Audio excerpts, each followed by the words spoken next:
Sila ng repair 1498. So schedule dyan July 3. Ayan. So ito po yung issue natin, as you can see. So garbage display po siya. Ayan, so ganyan yun, guhit-guhit. So ito yung pinalitan natin, thermal pad with 60 stage of cleaning method.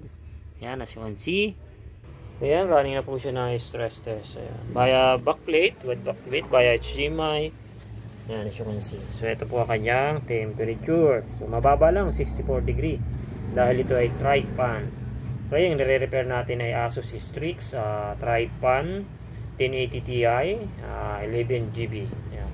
So ito po yung ating EPS, 3 digits EPS, 1 hour and 12 minutes. So napabayaan natin siya ng formality stress testing. So ayan, as you can see. Okay na okay. Super, so good. Ayan.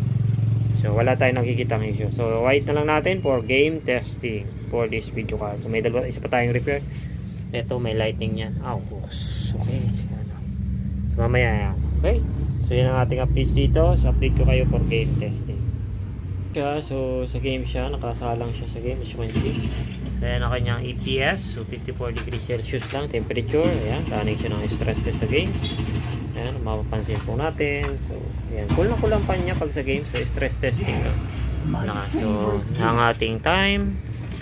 So ayan siya yung ating timer. So 1 hour and 33 minutes game testing. So super, so good. Wala tayong nakikitang problem, walang issue.